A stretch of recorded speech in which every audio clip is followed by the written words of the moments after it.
yang bisa lukiskan indahnya Kau Tuhan. Bagimu segala pujian dan kemuliaan.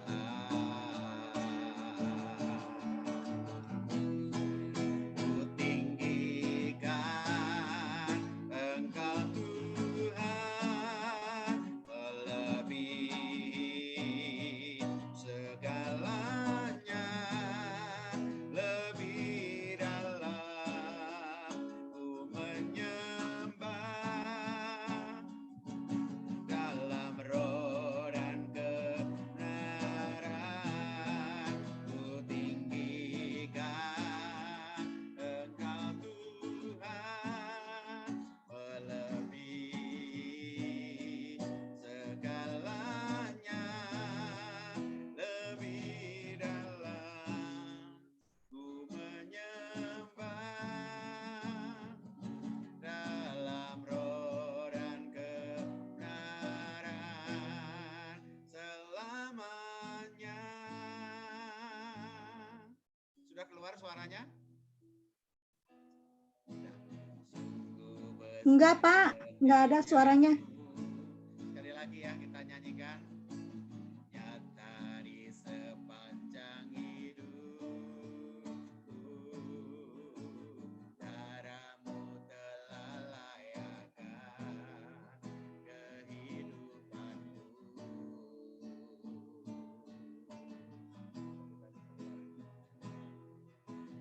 Tiada kata yang bisa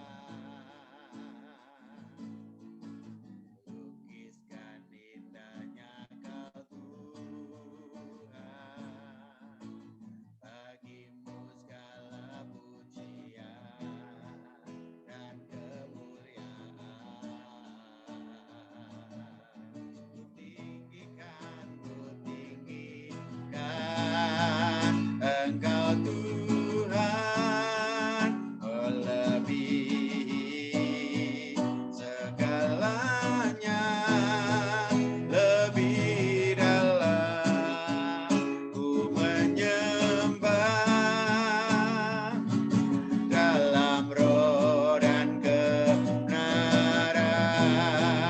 Ku tinggikan Engkau Tuhan, melebihi segalanya, lebih dalam ku menyembah, dalam roh dan kebenaran, dalam roh dan kebenaran, dalam roh dan kebenaran selamanya.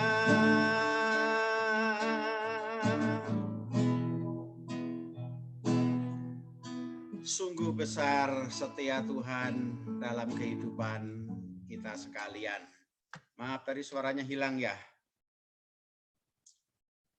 Sekarang masih hilang kah? Sekarang bagus. Oke. Puji Tuhan, banyak yang Kau perbuat di dalam hidupku. Sebelum kita mendengarkan firman Tuhan, kita nyanyikan pujian yang kedua. Banyak yang Kau perbuat dalam hidupku, rancangan-Mu indah terjadi dalam hidupku. Banyak yang Kau perbuat di dalam hidupku, rancangan indah-Mu terjadi di hidupku. Bapa yang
kasih setiamu di dalam hidupku. Ku bersyukur,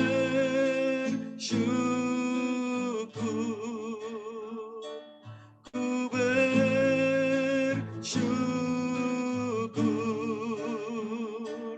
ku bersyukur.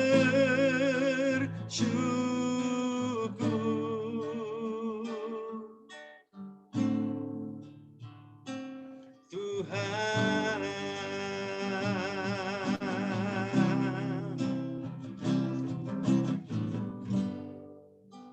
amin. Silahkan kembali ke pengacara atau langsung ke Pak Kennedy.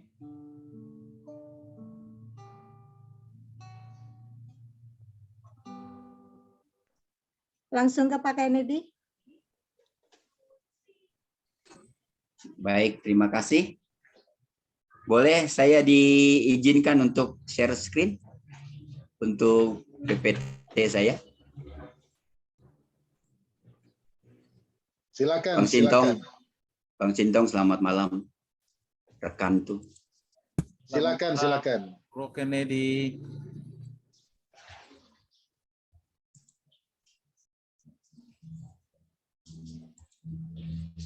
Sudah melihat? Sudah sampaikah? Sudah. Lanjut. Baik, lanjut. Saya akan memperkenalkan diri dulu ya. Tapi sebelum memperkenalkan diri, saya mau sampaikan bahwa ini sebuah kehormatan buat saya secara pribadi bisa bertemu dengan orang-orang hebat gitu ya, orang-orang yang luar biasa, dan bisa berbagi dan bersaksi gitu. Sebenarnya saya bersaksi di masa lalu, untuk masa lalu saya itu trauma sebenarnya. Karena saya pernah khotbah di wilayah Depok itu, gereja GSJ yang digembalakan Pak Haposan. Waktu itu saya khotbah, saya ceritakan masa lalu saya bahwa saya pernah melakukan sesuatu yang tidak berkenan kepada Tuhan di Pasar Baru, Jambret gitu ya. Di Pasar Baru, orang yang saya ngomong, saya dulu di Pasar Baru gini-gini. Tiba-tiba saya turun setelah saya khotbah, Pak Gembalanya ngomong, diajak ke depan, keluar untuk salamin jemaat. Tiba-tiba ada seorang ibu ngomong, saya masih ingat Bapak gitu. Aduh kacau, masih ingat Bapak, tapi saya sudah maafkan Bapak. Tapi dia teriak sampai jemaat itu kaget, heran gitu. Saya tahu Bapak lah yang ngambil anting saya gitu. Kacau memang. Tapi itu jadi trauma untuk menyampaikan sesuatu. Sejak itu saudara-saudaraku, saya tidak pernah lagi menyampaikan masa lalu saya. Karena memang terlalu tidak membanggakan gitu. Tidak membanggakan. Tapi hari ini saya mau yang membanggakan saja. Ya, trauma itu sampai hari ini saya masih ingat. Kata-kata ibu itu, pandangannya begitu tajam sama saya. Begitu marah. Gitu ya, waktu mungkin ya masa lalu gitu ya. Oke, saya sampaikan dulu perkenalan seperti Bapak tadi Pak Heri sudah sampaikan, nama saya Kennedy Sihotang. Ini istri saya, Lydia Andriani. Dia asli Jakarta, orang Kepu Dalam, GSJ Kepu Dalam. Mertua saya itu ibadah di GSJ Batu Tulis. Yang laki-laki sudah lebih dahulu dipanggil sama Tuhan. Jadi adik dari istri saya, mertua saya yang perempuan itu ibadahnya di GSJ Batu Tulis. Ini anak saya yang pertama, namanya Jessica Karen, kuliah dan di Unpar, ngambil hukum, dan tahun ini doakan supaya bisa selesai. Jessica Karen, anak pertama, bedanya 7 tahunan, 6 tahun kalau saya nggak salah, lupa 6 tahun. Ini anak saya yang kedua, Mikael Hendrawan, baru SMP. kelas 3, jadi kelas 9 ya. Itu saja yang membuat saya bahagia bisa disertai sama orang-orang hebat ini juga buat saya ya. Yang kedua yang ingin saya sampaikan sebelum masuk kepada topik yang kita mau bicarakan, saya dibaptis di CWS. Ini baptisan saya, surat baptisan saya itu 1993. Jadi saya asli orang CWS.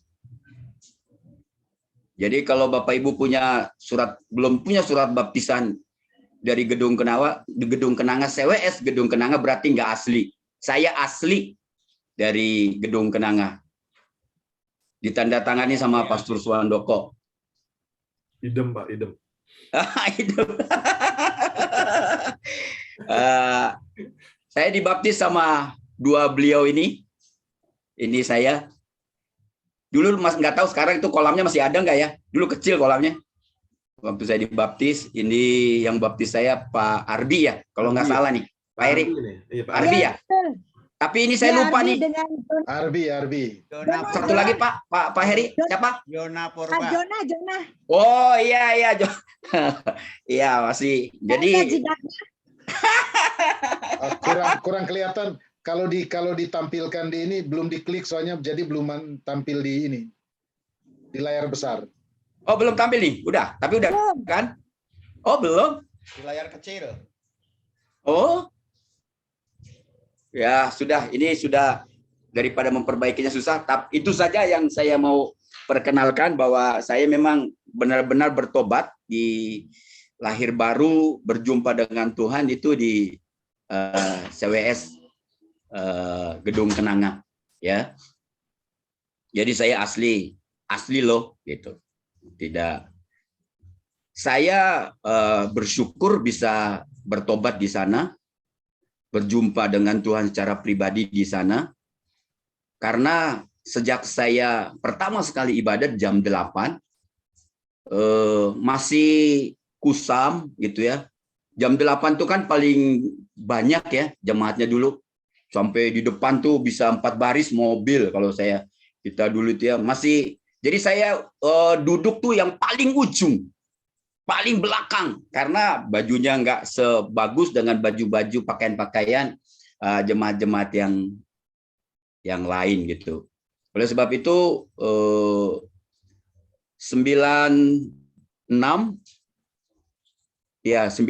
saya buat surat permohonan supaya saya dibiayain, disponsori waktu saya kuliah gitu ya. Harusnya saya di Kesati dikirim, tapi saya ngomong saya mau di Berea saja gitu. 95 tertunda. Harusnya saya 95 berangkat, tapi Pak Weling ngomong, Ken, kalau lu ya memang benar-benar punya panggilan, dia ngomong, tahun depan juga panggilan tuh masih ada gitu. Tunda dulu aja. Kan lu baru bertobat nih gitu kan. Baru kenal juga sama Tuhan gitu. Udah ikut sama gua aja dulu gitu. Jadi ditunda, akhirnya 96 berangkat. Bulan Agustus. Bulan Juli kalau saya nggak salah itu. Jadi berangkat ya setelah itu beberapa kali ketemu sama Bang Singtong, waktu itu masih praktek gunting-gunting alat peraga sekolah minggu. Ya betul. Ya, kita digaji 5.000 ya sehari ya, uang makan. Ya betul, 5.000. Kalau Pak Heri mah udah dulu mah udah mewah lah, hebat. Kita di B7, nginapnya di B7, rame, dari Sati datang, dari Berea datang. Waduh, itu juga 5.000 sehari, bayangkan. Nggak dikasih makan, nggak dikasih sarapan, nggak dikasih. Yang penting itu hidup mau hidup, mati mau mati, 5.000 aja sehari. Itu waktu kita praktek di sana. Tapi menyenangkan. Karena dulu di Berea itu orang yang disponsori dari CWS itu ya dapat uang sangu, dapat uang jajan 50.000 sebulan, tapi itu udah mewah. Udah bisa beli kopi, udah bisa macam-macam, Indomie, Itu udah keren. Jadi orang-orang yang disponsori di CWS itu salah satu kalau udah jadi sultan zaman sekarang, jadi sultan mahasiswa sultan gitu. Padahal hanya 5.000 tuh, 50.000 sebulan. Tapi 96 udah gede lumayan ya. Gitu. Teman-teman yang lain BSK kerja berapa jam satu hari gitu ya. Kalau kami tiduran karena anak sultan. Gitu, anak sultan. Ya, itu pengalaman bisa melihat hal-hal yang luar biasa dari perjalanan hidup saya. Jadi saya lama itu di Gang Bangau. Gang Bangau itu saudara tahu kan? Itu di depan, kalau sekarang tuh dulu itu belum ditembok tuh rel kereta api, masih ada kebun bayam. Dulu kita nginap di situ pakai kardus-kardus. Gitu nginap, pagi, malam kita keluyuran cari mangsa gitu ya. Siang saya Pak Oga. Jadi saya parkiran dari Jalan Senen Raya, kalau saya nggak salah itu bukan Jalan Senen Raya, jalan apa ya? Yang mau masuk ke Senen, Terminal Senen itu sebelum Terminal Senen ada gang sebenarnya yang mau masuk ke Gang Bangau gitu ya, yang bisa langsung ke Cempaka Putih nanti lebih cepat. Gitu. Saya di situ berhentiin mobil yang dari apa ya itu ya, dari mau masuk ke terminal itu saya mintain uang, kasih 100, kasih 500 udah gede. Jadi itu bertahun-tahun saya lakukan, dan yang tadi saya ngomong, yang saya ceritakan. Sebenarnya pertemuan saya dengan Tuhan itu terakhir kakak saya sama abang saya rapat ingin mengembalikan saya ke Sumatera. Karena bolak-balik. Jadi itu kalau saudara apakah itu sekarang itu masih, saya lupa itu apakah itu masih Bungur dari terminal, keluar dari terminal ke itu belok kiri, kalau saudara lihat nanti tembusnya itu ke Bungur berapa gitu ya. Ada kantor Kuramil dan kantor Kapolsek sekarang, dan ada kantor juga kecamatan kalau saya nggak ada. Sekarang masih ada saya lihat. Jadi antara itu, jadi bolak-balik saya kalau nggak di kantor Kuramil, kantor Kapolsek, gitu bolak-balik tuh tempat saya dulu. Jadi ya luar biasa Tuhan bentuk ya. Akhirnya saya berjumpa dengan Tuhan di 92 sampai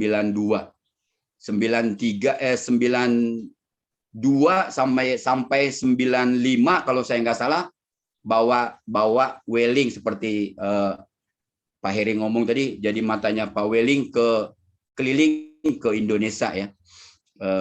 Waktu keliling itulah Tuhan memperjelas panggilan saya untuk melayani Tuhan. Akhirnya saya ngomong udah sama kakak saya sama abang saya, udah jangan kembalikan saya mau benar-benar bertobat, istilah sekarang. Saya ngomong saya mau berubah gitu. Karena mereka akan kembalikan, karena bolak-balik memalukan katanya, ini anak ini memalukan sekali. Bolak-balik di Polsek kita datang, kalau enggak di Kuramil kita datang gitu. Gitu. Sangat menyedihkan memang. Terakhir saya mabuk, saudara-saudaraku, mabuk minum AO kalau nggak salah, anggur orang tua dicampur bir. Mabuk semabok-maboknya gitu ya. Sampai saya ada istilah TPA, tempat pembuangan sampah itu dulu, saya tertidur di situ. Tertidur, udah nggak tahu apa-apa. Ya terakhir itu yang saya diseret sampai ke rumah ya. Mereka rapat dan ingin dikembalikan ke Sumatera. Saudara-saudaraku, makanya saya katakan bahwa sebenarnya saya dari sampah ditemukan Tuhan.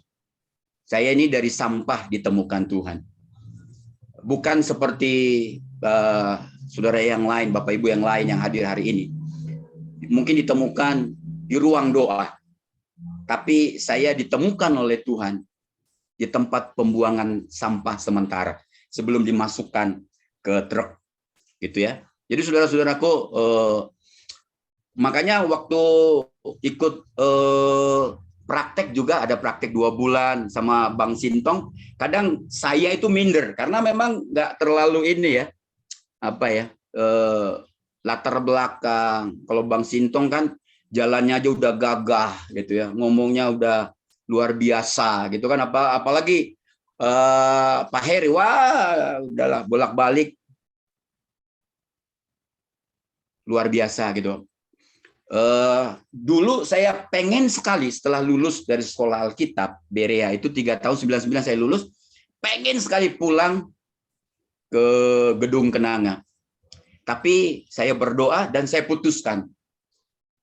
Saya ngomong selesai, saya tidak akan kembali ke Gedung Kenanga walaupun Gedung Kenanga yang mensponsori hidup saya selama ada di sekolah Alkitab gitu. Akhirnya saya perintisan di Semarang, Kendal namanya, Kaliungu gitu ya. 30 km dari kota Semarang. Itu kita perintisan di sana dengan istri beberapa tahun. Setelah itu saya dipanggil, diminta bantu di Bandung. 2001 saya di Bandung. Dan sampai hari ini saya melayani di tempat yang sama. Jadi saudara-saudaraku, itu saja perkenalannya supaya saudara tahu. Memang percayalah, saya kalau sekarang saya baru tahu, walaupun Tuhan ambil, temukan saya dari sampah, dia tahu di sampah itu ada mutiara. Saya tahu gitu. Saya bangga sekali bisa berjumpa dengan Tuhan. Di tengah-tengah itulah dia ngomong, ini ada mutiara. Gitu. Ada hamba yang memang akan suatu saat melayaniku dengan sungguh. Dari saya bertobat, saudara, sejak awal saya ke gereja Gedung Kenanga, memang saya beberapa kali ikut ibadah youth. Tapi saya lebih banyak ikut sama Pak Edi, yaitu pelayanan tunawisma. Gitu. Jadi saya paling banyak terlibat itu sejak saya ibadah pertama sampai saya kembali ke sekolah Alkitab atau saya sekolah Alkitab, itu saya di gengnya Pak Edi, Pak Weling gitu ya, dengan yang lain pelayanan full di orang-orang yang ada tunawisma.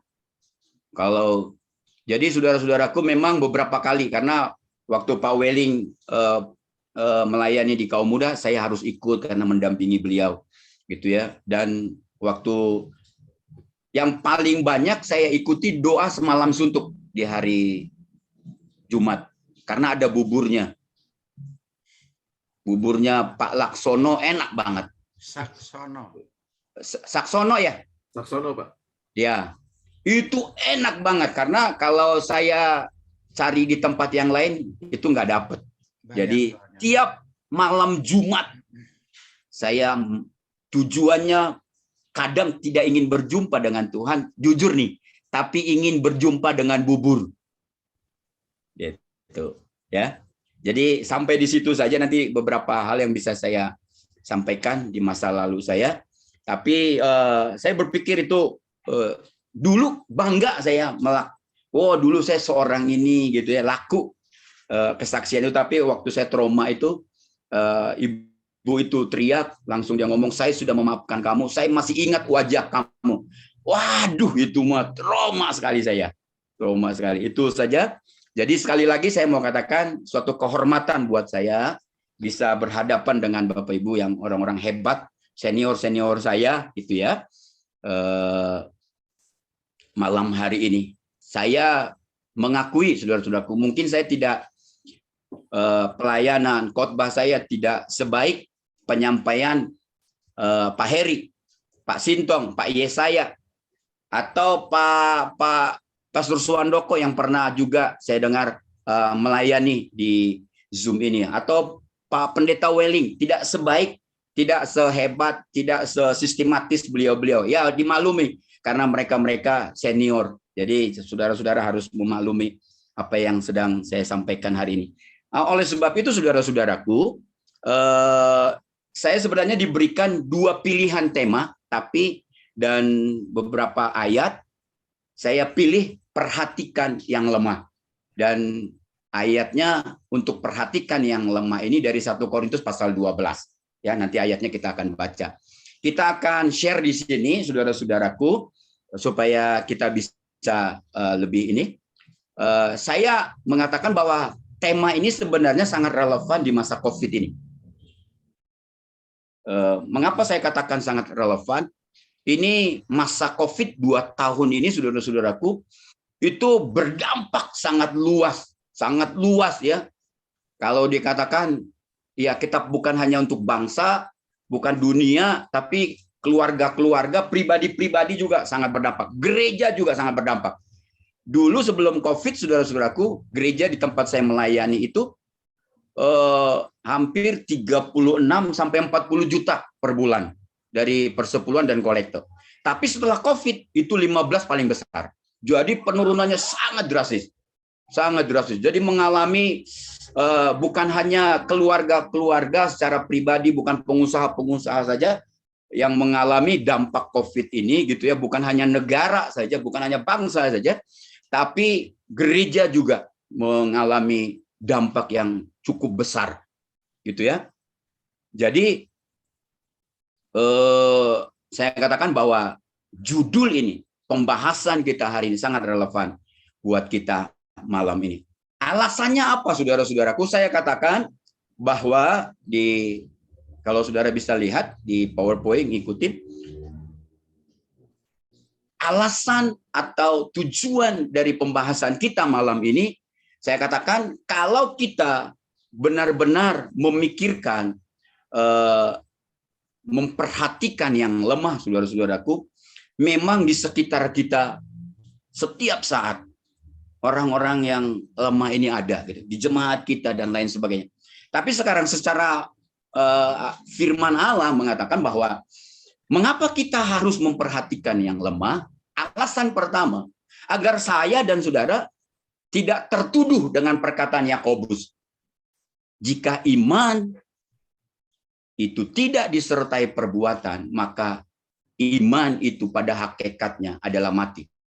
Jadi memperhatikan yang lemah itu salah satu bukti bahwa iman itu memang harus disertai dengan perbuatan. Jadi menurut Yakobus, memperhatikan yang lemah itu bentuk iman yang disertai oleh perbuatan. Kalau kita nggak lakukan, Yakobus katakan sebenarnya kita tertuduh dengan ayat ini. Apakah saya hamba Tuhan? Apakah saudara pengusaha? Apakah saudara pedagang dan lain sebagainya? Kalau kita hidup sendiri, tidak peduli dengan yang lain, saudara, sebenarnya kita sedang disoroti oleh Bapak Yakobus ini, ya. Sebaliknya dikatakan, ketika kita tidak memperhatikan sesama kita, anggota tubuh Kristus, maka iman kita bukan hanya mati. Saya berpikir iman kita adalah iman yang kering, dangkal sekali. Kalau saudara tidak memperhatikan yang lemah ini, ya, pasti iman ini tidak bertumbuh, saudara. Pasti. Saya ngomong beberapa kali di gereja sama pengurus-pengurus gereja, saya ngomong, kalau kita nggak perhatikan orang lain, jemaat, maka sebenarnya gereja ini tidak akan bertumbuh dan tidak diberkati. Maka departemen terbesar nomor 2 itu, saudaraku, di gereja saya di masa COVID ini sampai sekarang, pengeluaran terbesar itu di departemen diakonia. Nomor 1 itu memang ibadah, ya. Tapi terbesar nomor 2 pengeluaran, saya ngomong harus di diakonia, karena ada banyak jemaat-jemaat yang terdampak langsung dari COVID-19 ini, saudara-saudara. Supaya gereja juga tidak tertuduh gitu, bicara tentang iman tapi nggak ada aksi yang konkret, ya, gitu. Yang kedua, memang alasan yang kedua mengapa ayat ini, tema ini, pokok pembahasan ini saya pilih waktu diizinkan saya untuk memilih dua tema. Saya berpikir ini sesuai dengan prinsip yang diajarkan Paulus. Memperhatikan yang lemah itu sama dengan bertolong-tolonglah menanggung beban. Gitu. Sekarang ini kita banyak orang yang membutuhkan tangan kita. Jemaat dan lain sebagainya, ya. Saudara bisa lihat di situ. Yang alasan yang ketiga adalah memang sesuai dengan perintah Tuhan. Kalau saudara, ya, aku berkata berkata kepadamu di Matius 25 ayat 40 dikatakan, aku berkata kepadamu sesungguhnya segala sesuatu yang kamu lakukan untuk salah seorang dari saudaraku yang paling hina, dikatakan kamu telah melakukannya. Saudara bisa, kalau saudara baca hanya dengan ayat ini saja, saudara nggak dapat gambaran yang jelas. Baca ayat 35 sampai 40. Ada kata-kata di sana, ketika aku haus, ketika aku orang asing, ketika aku sakit, ketika aku di penjara, dikatakan kamu ada buat saya. Maksudnya bahasa bebas saya. Kamu hadir di tengah-tengah kesulitan saya gitu. Tapi di ayat 30, kalau saudara baca ayat 37, 39, ada jawaban orang-orang yang mendengar sekaligus mempertanyakan, kapan saya melakukannya gitu ya. Kalau saudara baca, kapan itu saya lakukan gitu. Tapi ini luar biasa, di ayat yang ke-40 Tuhan ngomong, aku berkata kepadamu, sesungguhnya segala sesuatu yang kamu lakukan untuk salah seorang apa? Orang asing kah? Orang yang haus kah? Yang lapar kah? Yang telanjang kah? Yang sakit kah?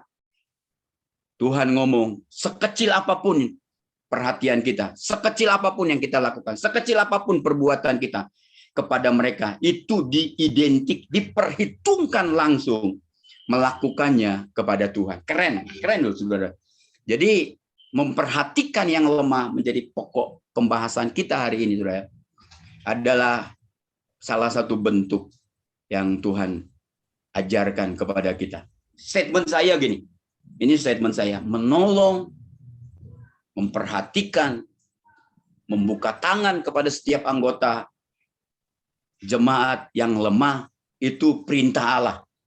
Di Ulangan pasal yang ke-15 ayat 1 dikatakan, Allah berfirman, haruslah engkau membuka tangan lebar-lebar, nggak sempit saudara, bagi saudaramu yang tertindas dan yang miskin di negerimu. Masa pandemi ini merusak semuanya, saudara. Pendidikan, wah luar biasa. Anak saya hanya 1 tahun di sekolah, setelah itu di rumah. Udah hampir lulus anak saya yang kelas 9 ini, udah hampir lulus, mau masuk SMA, tapi belajarnya di rumah. Anak saya juga yang kuliah ini sama, lebih lama di rumah daripada di kampus kuliahnya. Oleh sebab itu saudara-saudaraku yang dikasih Tuhan, alasan yang terakhir atau yang keempat itu memang ini bentuk perbuatan. Saya ngomong memperhatikan yang lemah, saudara-saudara, itu bentuk perbuatan yang dapat dilihat, yang dapat dirasakan orang lain. Sehingga Matius pasal 6 ayat 16 pasal 5 ayat 16 dikatakan perbuatan memperhatikan yang lemah ini itu adalah salah satu perbuatan yang membuat cahaya kita berterang gitu ya. Dan Bapa dipermuliakan. Jadi ini topik kita malam ini saudara-saudaraku. Bukan hanya untuk jemaat. Tapi ini buat kita malam ini. Tepat sekali. Kita harus berani mengulurkan tangan kita pada mereka. Saya katakan sikap memperhatikan yang lemah adalah salah satu. Kalau saudara lihat ya. Hendaklah di Matius pasal 5 ayat 16 dikatakan, hendaklah terangmu bercahaya di depan orang, supaya mereka melihat perbuatanmu.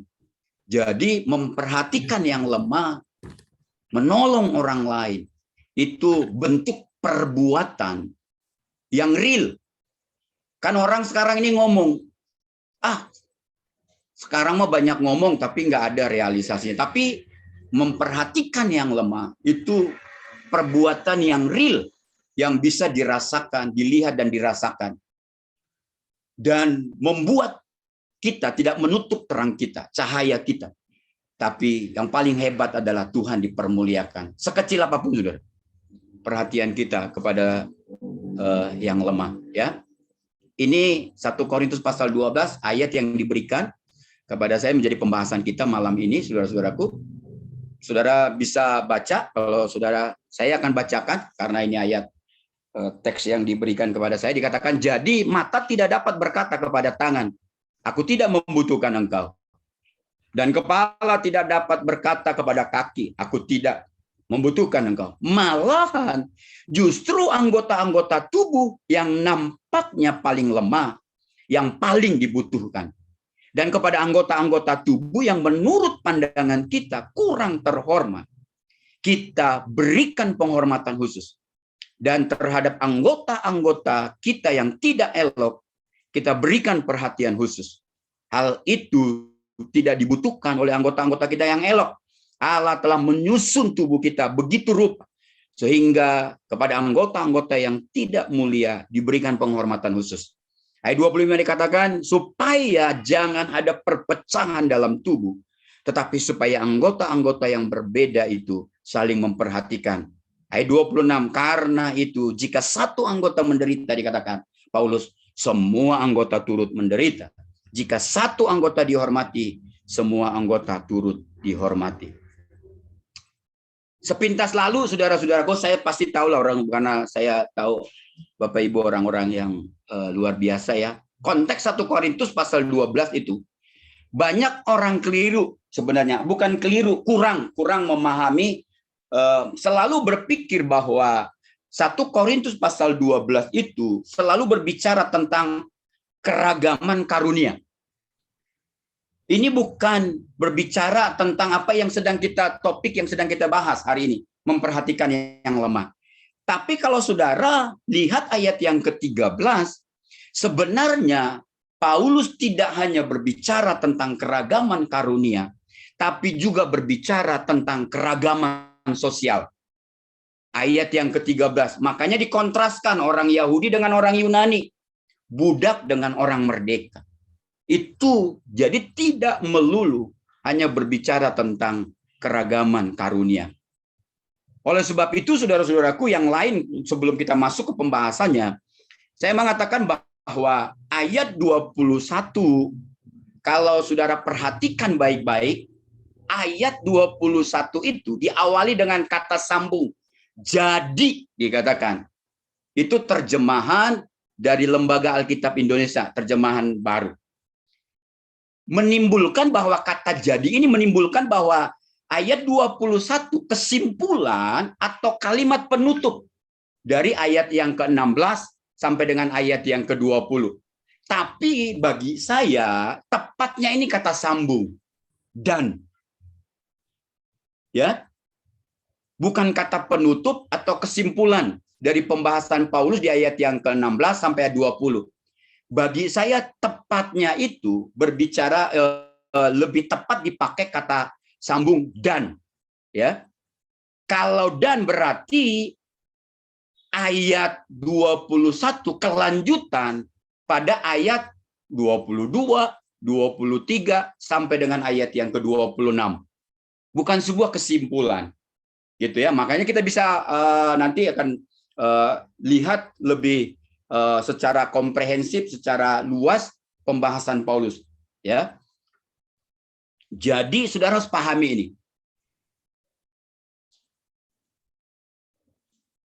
Kenapa saudara-saudaraku? Jadi ayat 16 kalau saudara baca dan perhatikan baik-baik sampai dengan ayat 20, Paulus tuh lebih fokus kepada anggota tubuh yang lemah. Tetapi ayat 21 sampai 26 dia bahas anggota tubuh yang lebih kuat. Saya setuju saudara-saudaraku, waktu saudara pilih ayat ini untuk kita bahas sama-sama, berarti saudara sedang memposisikan diri malam ini, saya dan saudara sedang memposisikan diri pada malam ini. Kita bukan bagian dari anggota-anggota tubuh yang lemah, tapi kita sedang memposisikan diri kita sebagai anggota-anggota jemaat, anggota-anggota tubuh yang kuat.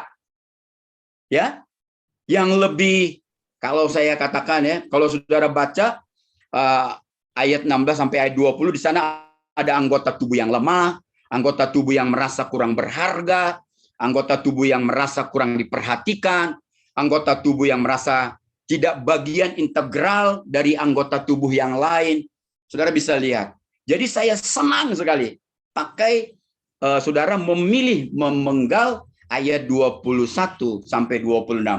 Jadi kita sepakat malam ini bahwa kitalah orang yang memperhatikan anggota-anggota tubuh, anggota-anggota jemaat yang lemah. Karena kita ambil posisi ini. Saya ngomong gitu, saya senang saudara-saudaraku.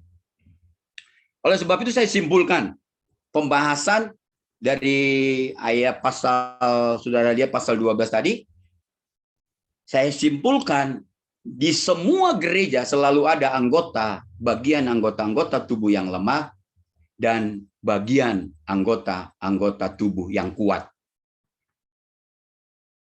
Kita bahas sama-sama hari ini bahwa kita adalah anggota tubuh yang memperhatikan yang lemah.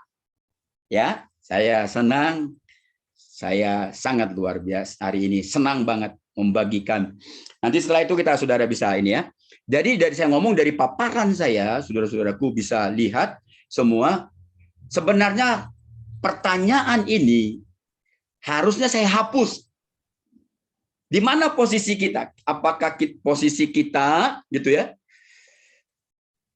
Sebagai anggota yang lemah, sebagai anggota yang tidak diperhatikan, sebagai anggota bagian anggota yang lain, atau sebagai yang menganggap saya bukan anggota tubuh yang ini gitu ya, atau anggota tubuh yang kuat. Tapi saya sudah ngomong tadi, saudara, kita dari topik pembahasan kita malam ini yang diberikan kepada saya, kita sudah sepakat bahwa saudara dan saya sudah mengambil keputusan bahwa kita adalah anggota-anggota tubuh yang kuat.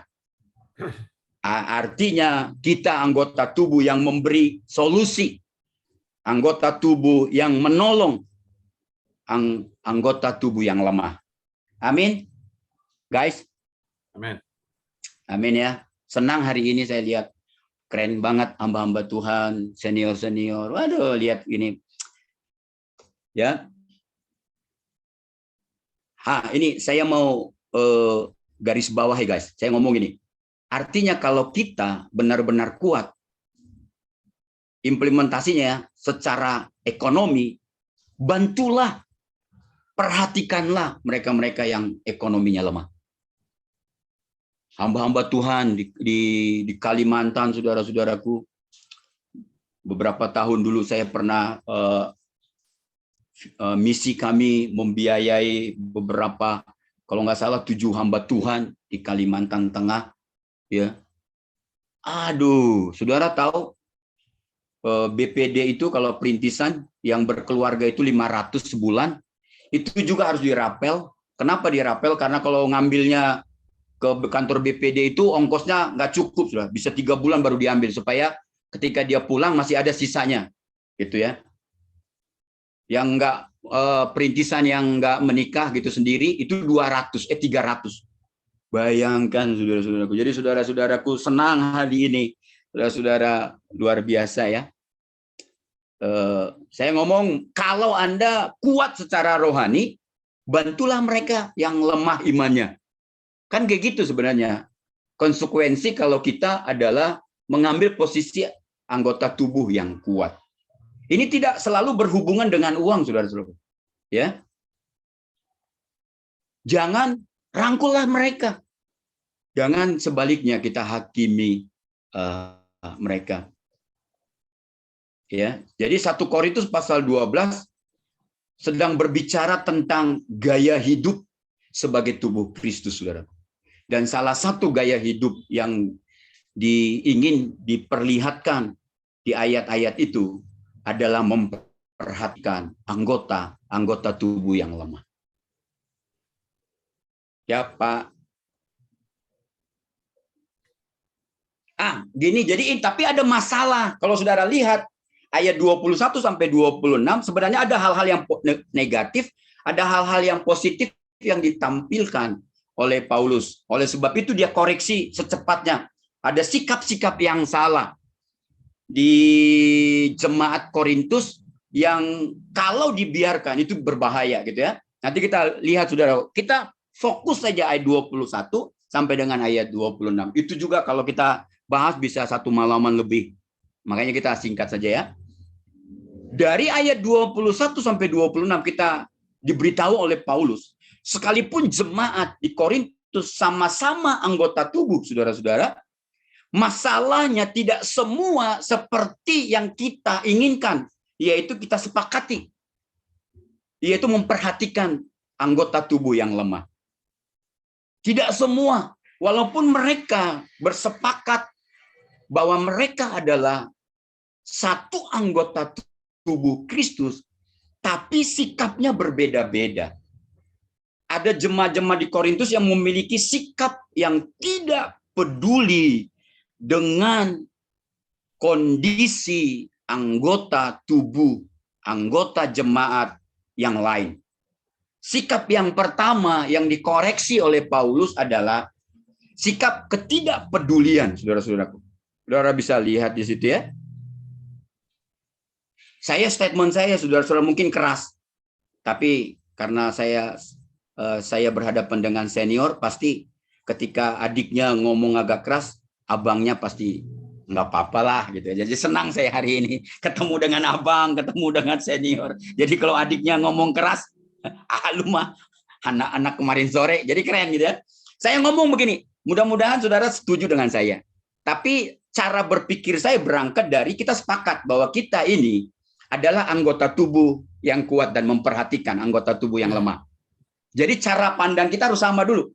Saya ngomong penghalang terbesar untuk mewujudkan tema kita, pokok pembahasan kita malam ini adalah ketika ada anggota-anggota tubuh dalam gereja, dia sadar, dia tahu bahwa dia kuat, dia tahu bahwa dia mampu, tetapi saya ngomong gitu, tidak bersedia mengulurkan tangan untuk menolong anggota-anggota tubuh yang lemah.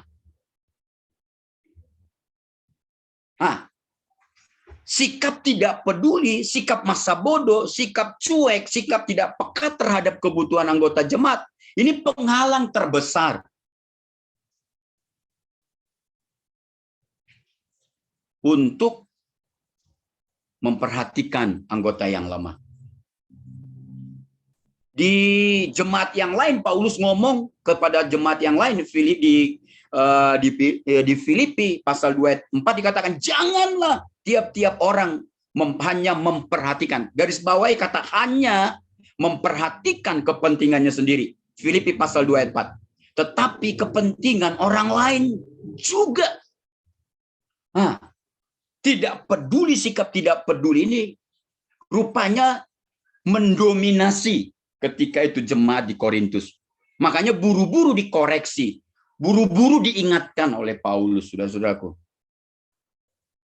Rupanya bukan hanya di jemaat Korintus, rupanya beberapa jemaat di Filipi juga itu dikoreksi karena ada jemaat-jemaat di sana itu dominannya tidak peduli dengan orang lain, tidak peduli dengan kondisi orang lain gitu ya. Saya berpikir bukan hanya di zamannya Paulus. Rupanya kalau saudara lihat, penulis Amsal juga mengatakan, Amsal 19 ayat 17, siapa menaruh belas kasihan kepada orang yang lemah, memiutangi Tuhan yang akan membalas perbuatannya itu. Keren, luar biasanya. Pasal 3 ayat 20, kitab Amsal juga pasal 3 ayat 28 dikatakan, janganlah engkau berkata kepada sesamamu, pergilah dan kembalilah besok. Pergilah dikatakan dan kembalilah, besok akan kuberi. Sedangkan yang diminta ada padamu. Rupanya zaman perjanjian lama juga itu sikap tidak peduli, sikap masa bodoh, sikap cuek dengan sesama anggota tubuh. Itu rupanya sangat udah budaya ya mengkristal sampai hari ini. Hari ini mah saya sedang berhadapan dengan hamba-hamba Tuhan yang luar biasa, ya. Jadi ini merusak saudara-saudaraku, sikap tidak peduli ini. Sikap yang kedua di ayat 21. Itu sikap, saudara lihat di ayat 21. Jadi mata tidak dapat berkata kepada tangan, aku tidak membutuhkan engkau. Ini sikap merusak juga yang kedua. dan kepala tidak dapat berkata kepada kaki, aku tidak membutuhkan engkau. Jadi penghalang yang kedua mewujudkan, memperhatikan yang lemah sebagai pokok pembahasan kita malam ini, saudara-saudaraku, adalah ketika ada anggota-anggota tubuh di Korintus bersikap lebih superior dari anggota tubuh yang lain. Perhatikan tuh ayat 21, saudara-saudaraku.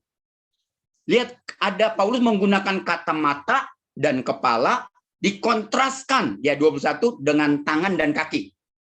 Lo bisa lihat ya. Jadi sebagian penafsir sepakat, saudara-saudaraku, meyakini arah pembicaraan Paulus ini ketika menggunakan dari mata ke tangan, dari kepala ke kaki, itu menyiaratkan sebuah posisi dari atas ke bawah, yaitu majikan ke pelayan, kaya ke miskin, pemimpin ke bawah. Ayat 23 itu dikontraskan Yahudi ke Yunani, orang bebas ke budak. Jadi Paulus tuh sedang ngomong sikap superior di ayat 21. Kalau disimpulkan, apa menurut Paulus sikap superioritas itu, saudara? Superior itu apa yang menurut Paulus? Saya ngomong, merasa posisinya lebih di atas, bukan di bawah. Merasa posisinya tuan, bukan hamba. Merasa posisinya pemimpin, bukan bawahan. Merasa posisinya orang bebas, bukan budak. Sehingga anggota tubuh tersebut tidak membutuhkan lagi anggota-anggota tubuh yang lain. Karena dia merasa dirinya bukan bagian anggota tubuh yang lain, dikatakan. Bukan bagian anggota tubuh yang lemah, bukan bagian anggota tubuh yang kurang elok, bukan bagian anggota tubuh yang kurang terhormat. Dia tidak merasa bertanggung jawab untuk memperhatikan anggota-anggota tubuh yang lemah ini, yaitu yang kurang elok, kurang terhormat. Karena dia jelas dikatakan ayat 21, jadi mata tidak dapat berkata kepada tangan, aku tidak membutuhkan engkau. Jadi bahaya yang ditimbulkan, saudara-saudaraku, ayat 25 dikatakan.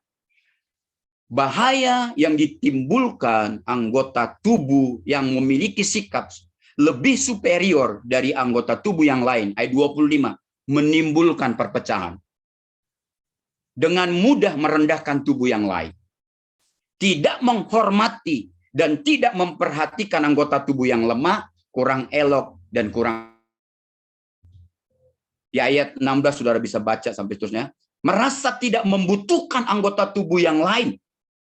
Akhirnya cepat ataupun lambat, ini lebih bahaya lagi. Suatu saat dia tidak membutuhkan Tuhan lagi. Karena merasa lebih superior dari yang lain. Guys, dengarkan ini baik-baik. Kalau kita sebagai anggota tubuh Tuhan, saudara-saudaraku, ini jadi awasan buat saya.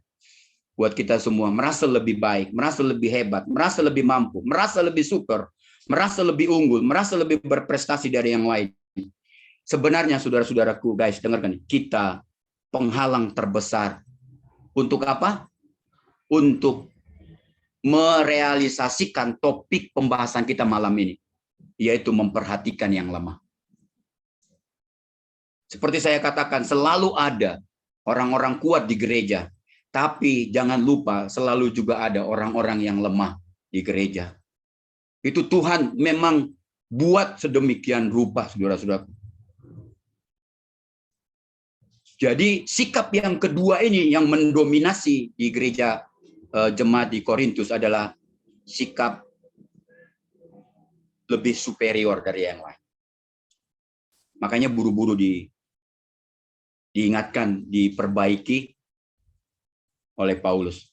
Kalau begitu pakainya ini. Ada satu topik yang menurut saya yang mengobati rasa rindu kita sama-sama, rasa penasaran kita sama-sama, saudara-saudaraku, di ayat 26. Kalau begitu, sikap apa yang terbaik untuk memperhatikan yang lemah? Ayat 26. Kita bersyukur, saudara-saudaraku, Paulus itu nggak hanya mengkoreksi orang-orang yang punya sikap-sikap yang negatif, tapi ada sikap positif. Ayat 26, keren. Karena itu, jika satu anggota menderita, semua anggota turut menderita. Jika satu anggota dihormati, semua anggota turut dihormati. Ini sikap empati harus berkembang, bertumbuh begitu luar biasa di antara kita orang-orang percaya sesama tubuh Kristus, saudara-saudaraku. Jadi sikap empati itu kan ikut merasakan gitu ya. Harus dikembangkan malam ini. Sikap empati, yaitu sikap yang sama-sama ikut merasakan. Satu anggota, ini prinsipnya, satu anggota menderita, semua harusnya merasa menderita. Satu anggota menangis, seharusnya sama-sama menangis. Kan ada Paulus, ada ayat yang mengatakan gitu. Satu anggota senang, kita seharusnya sama-sama senang gitu. Itu sikap empati namanya. Ini harus dikembangkan. Harus ditularkan. Harus diwujud nyatakan dalam setiap aspek kita, hamba-hamba Tuhan yang luar biasa, senior-senior saya, ya. Karena apa? Paulus ngomong salah satu penulis Yakobus tuh ngomong, saudara-saudara. Mudah-mudahan saya tidak diingatkan, Pak.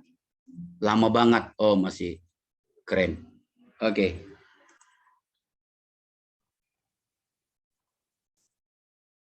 Jadi ini sejalan dengan pandangan kitab penulis Roma di ayat 12, saudara-saudara, pasal 12 ayat 15.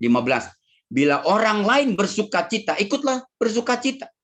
Bila mereka bersedih, ikutlah merasakan kesusahan mereka. Ini terjemahan dari firman Allah yang hidup ya. Ini empati. Saya senang saudara-saudara buat tema ini. Ini saya tahu ini bukan hanya udahlah supaya Pak Kennedy ada bahan untuk beliau. Seharusnya saya ngomong sama Ibu Sabar, boleh nggak kita bahas saja buku saya yang terbaru, yaitu Pendelegasian Kepemimpinan Kunci Sukses Gembala Sidang. Kita bedah buku saja yang ringan-ringan. Beliau ngomong, jangan Pak, lebih enak ini. Ya udah, ini makanya saya ngomong ini keren, saudara-saudaraku. Waktu saya pelajari ini keren.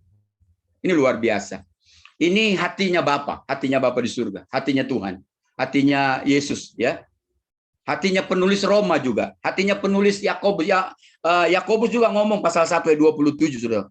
Ibadah yang murni dan tak bercacat di hadapan Allah Bapa kita ialah mengunjungi yatim piatu dan janda-janda dalam kesusahan mereka dan menjaga supaya dirinya sendiri tidak dicemarkan oleh. Ini sejajar, Saudara. Pandangan-pandangan ini sejajar. Jadi saya ngomong begini, Saudara. Sikap empati selalu diperlihatkan oleh Tuhan karena Tuhan Yesus itu jadi teladan buat kita dalam aspek apapun, dalam aspek kuasa, dalam aspek melayani, tapi dalam aspek berbelas kasihan juga itu harus kita teladani dari Tuhan Yesus. Matius pasal 9 ayat 36 dikatakan, melihat orang banyak itu tergeraklah hati Yesus oleh belas kasihan kepada mereka. Karena mereka lelah, mereka lemah, gitu ya. Mereka tidak berdaya, terlantar seperti domba yang tidak bergembala. Khususnya di masa-masa COVID ini, Saudara. Saya jujur, seperti saya ngomong, bahwa departemen yang terbesar pengeluaran kedua di tahun 2020 ini adalah bagian sosial. Dulu itu hanya 15 juta, saudara-saudaraku, udah hebat. Sekarang itu hampir 70 juta. Kita buat bantalan untuk orang-orang yang di PHK, mereka yang dagang udah lama nggak dagang, akhirnya waktu dibuka nggak bisa lagi, pelanggannya sudah hilang. Mereka selama di PHK kita berikan pertolongan, gitu ya. Kita terus support setiap bulan supaya mereka paling sedikit mereka bisa berdiri sekejap gitu. Tapi gereja harus hadir di sana. Gereja harus hadir, saudara-saudaraku. Jadi saya mohon pemimpin-pemimpin yang hebat di ex-youth CWS Gedung Kenanga ini. Saya berhadapan dengan orang-orang hebat. Saya berhadapan dengan pemikir-pemikir hebat malam ini. Saya berhadapan dengan senior-senior saya. Saya bukan sedang mengkhotbahkan, tapi saya sedang membagikan apa yang menjadi pergumulan saudara, kesepakatan saudara, bahwa hari ini topik pembicaraan kita, pembahasan kita adalah memperhatikan yang lemah. Saya senang, saudara, hadirlah. Walaupun hanya satu titik embun yang saudara bisa ulurkan kepada seseorang, tapi itu sangat berharga di masa-masa COVID ini, saudara-saudara. Saya bersyukur bisa bersama-sama dengan saudara share malam ini. Tuhan Yesus memberkati saudara. Saya serahkan ke hambanya. Silakan siapapun. Saya sudah selesai, saudara. Puji Saya akan Tuhan. stop. Ya. Terima kasih Pastor Kennedy Syehotang yang luar biasa untuk firman Tuhan dan kesaksian yang sudah diberikannya. Kami punya prinsip sederhana. Jika ada lebih, kita berbagi. Jika kita kurang, percaya bahwa Tuhan mencukupi. Puji Tuhan, kita akan memberikan persembahan.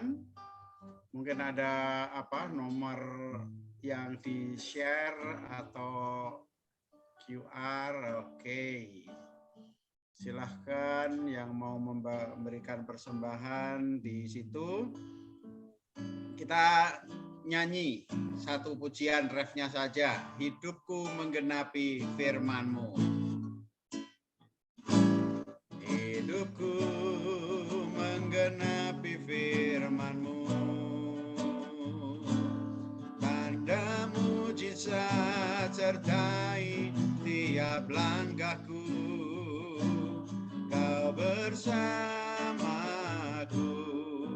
di dalamku, jadi bukti kebesaran-Mu.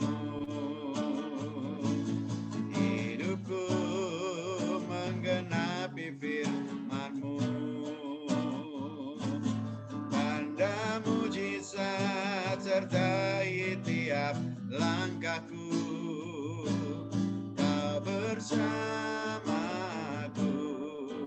di dalamku, jadi bukti kebesaran-Mu.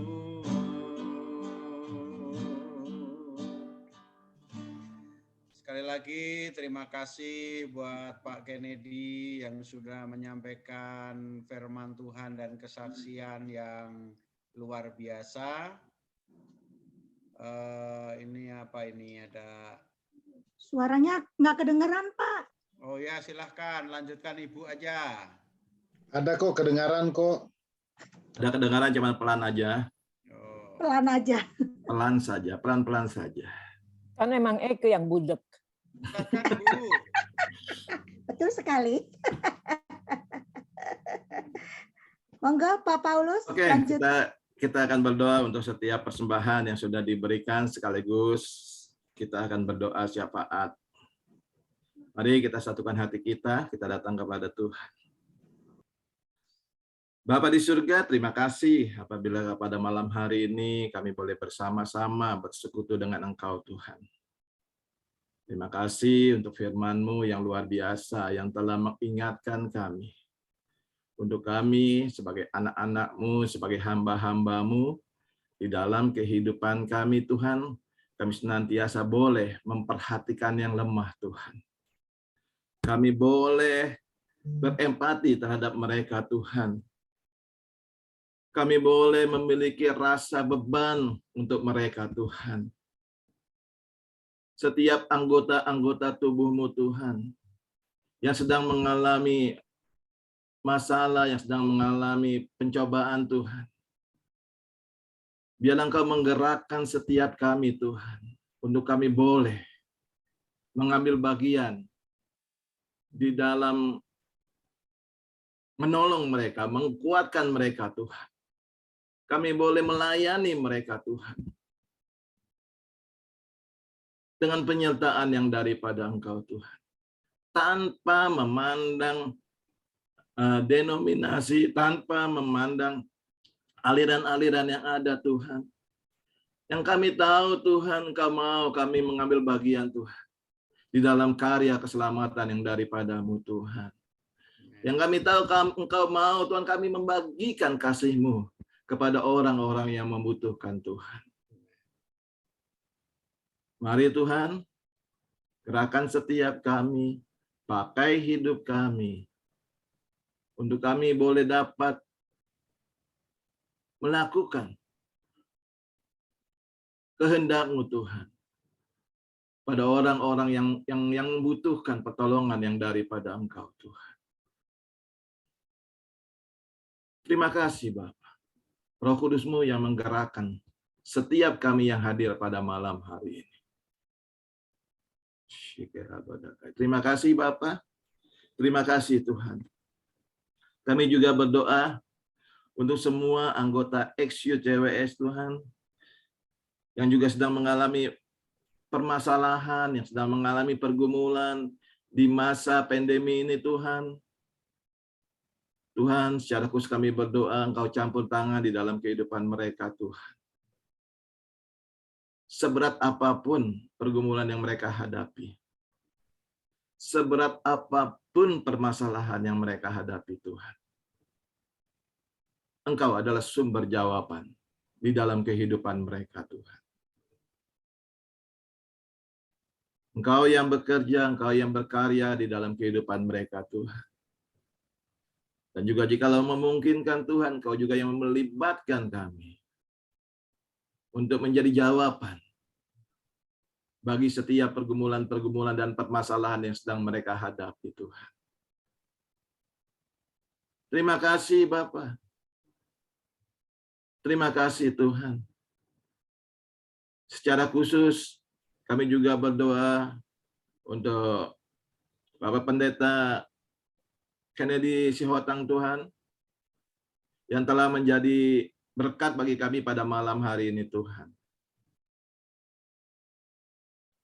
Kami bersyukur untuk kehidupan yang luar biasa yang telah Engkau bentuk Tuhan. Dan kami juga percaya Engkau memiliki satu rencana yang dahsyat, Engkau memiliki satu rencana yang besar di dalam kehidupan hamba-Mu ini Tuhan. Engkau yang terus memberkati kehidupan keluarga hamba-Mu ini Tuhan. Pelayanan hamba-Mu yang ada di Pagarsi Tuhan, Kau berkati. Amin. Pakai dengan lebih heran lagi Tuhan. Amin. Biarlah gereja-Mu yang ada di daerah Pagarsi ini Tuhan, itu boleh menyinari orang-orang yang ada di sekitar mereka Tuhan. Sehingga mereka akan dapat melihat, mereka akan dapat merasakan Engkau Tuhan, melalui pelayanan yang dilakukan oleh gereja-Mu ini. Mereka akan dapat memenangkan banyak jiwa. Mereka akan memanen Tuhan jiwa-jiwa yang haus akan Engkau Tuhan. Sehingga nama-Mu ditinggikan, nama-Mu dipermuliakan di dalam pelayanan gereja ini Tuhan. Keluarga daripada hamba-Mu Pak Kennedy Tuhan Kau berkati, istri dan kedua anaknya Kau berkati Tuhan. Kau juga pakai mereka Tuhan untuk menjadi alat kemuliaan bagi nama-Mu, untuk menopang pelayanan Pendeta Kennedy ya Tuhan. Sehingga mereka Engkau ikat dengan satu kasih untuk menjadi alat kemuliaan bagi nama-Mu. Terpujilah nama-Mu Bapa. Terpujilah nama-Mu Tuhan. Kami serahkan semuanya ini ke dalam tangan. Dan hanya di dalam nama Tuhan Yesus Kristus, Tuhan dan Juru Selamat kami. Kami telah berdoa dan kami telah menaikkan syukur kami kepadamu. Amin. Amin. Silakan. Puji Tuhan, terima kasih Pak Paulus, Pak Yesaya Sabar, juga Pak Kennedy yang sudah menyampaikan firman Tuhan. Terima kasih Pak Heri yang sudah memimpin dan menjadi host kita. Apakah Pak Sugeng bisa udah sampai rumah belum ya? Kayaknya masih belum siap ya. Oke. Kami mengucap syukur dan berterima kasih untuk kehadiran dari teman-teman semua yang sudah mengikuti Zoom ini. Walau hanya sedikit, tapi nggak masalah. Kata Pak Kennedy, tidak apa-apa ya Pak. Puji Ya, Bu. Tuhan. Puji Tuhan. Kalau rencana kita bulan depan akan mengadakan jumpa youth. Kita harap situasi sudah mulai menurun COVID-nya dan kita bisa mengikuti jumpa youth di Gedung Kenanga. Itu rencana kita. Kiranya menjadi pokok doa bagi Bapak Ibu semua agar rencana ini dapat terlaksana kalau Tuhan menghendaki. Dan saya percaya kalau Tuhan yang memimpin, maka segala sesuatu akan berjalan dengan baik. Saya juga baru tahu ini cerita latar belakangnya Pak Kennedy, luar biasa. Tapi saya melihat bagaimana yang sekarang, seperti Pak Kennedy bilang, yang lama sungguh memalukan, tetapi saya tahu perjuangannya tidak akan semudah membalikan telapak tangan, tapi semuanya Tuhan yang mengatur. Kalau sekarang beliau menjadi gembala jemaat dengan jemaat yang banyak dibandingkan kami berlipat-lipat kali kan. Tuhan berkati Pak Kennedy, dan salam buat Ibu dari kami ex-youth CWS Gedung Kenanga. Oke, itu saja pengumumannya. Kita akan berdoa menutup acara kita. Nanti setelah doa penutup, saya minta Pak Kennedy untuk doa berkat ya Pak. Dan Pak Sabar akan menaikkan dua pujian terakhir menutup acara rangkaian kita pada malam hari ini. Ada lagi pengumuman yang lain, Pak Paulus, Pak Heri? Nggak ada sih. Nggak ada. Oke, mari kita bersatu dalam doa. Bapa di dalam surga, kami mengucap syukur untuk pemeliharaan Tuhan, untuk pertolongan Tuhan, dan saat ini kami bersyukur untuk firman Tuhan, puji-pujian yang dinaikkan, menjadikan kami kuat untuk melakukan firman Tuhan. Biarlah kami boleh menjadi orang-orang yang menjadi kepanjangan tangan Tuhan, membantu mereka yang lemah. Dan yang paling dapat kami lakukan berdoa bagi setiap pergumulan dari teman-teman kami. Bapa di dalam surga, terima kasih untuk malam hari ini.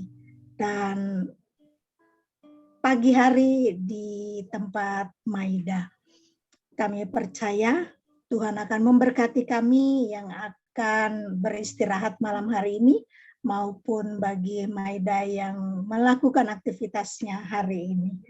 Tuhan pimpin dan sertai, dan segala sesuatunya kami serahkan ke dalam tangan Tuhan. Bagi Rilia yang sakit karena kondisi tenggorokannya tidak baik, maupun yang lainnya yang kami tidak tahu apa yang menjadi kondisi mereka masing-masing. Tuhan lebih mengerti dan lebih tahu.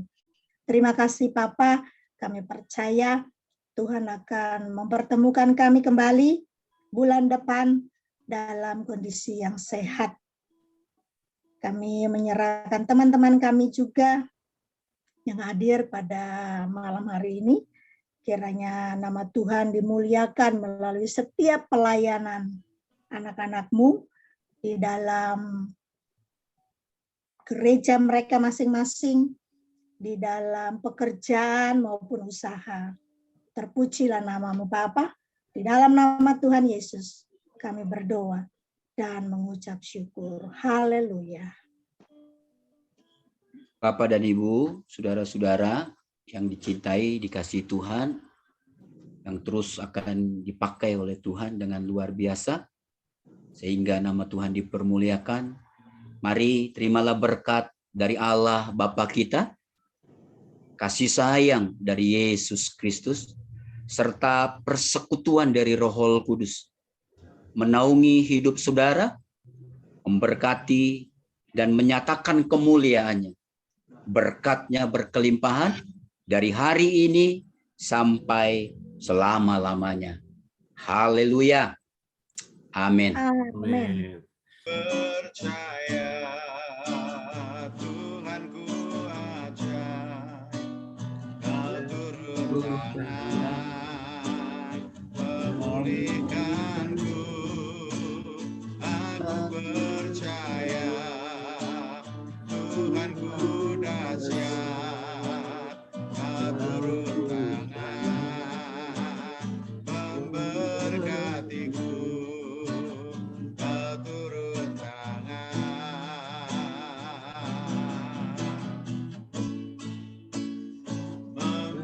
memberkatiku.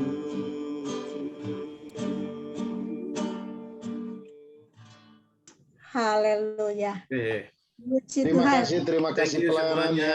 Terima kasih. Terima kasih Tuhan. semuanya. Terima kasih, Terima senang. kasih Pak Kita- Kennedy. kita- Tuhan kita- berkati. Thank you, Kita thank jangan you, bubar thank dulu you, ya. thank you. Kita jangan bubar dulu ya, Sinta. Terima Jangan kasih bubar dulu ya. Kennedy. Wih, bos. Hei, Kita ngobrol-ngobrol dulu aja, kita ngobrol-ngobrol dulu. wah. Kennedy dulu sama sini ya, sabar. Sabar ya Marlon. Marlon sama siapa si Otang. Siapa satu lagi lupa? Otang, Isar. Ya. Hisar.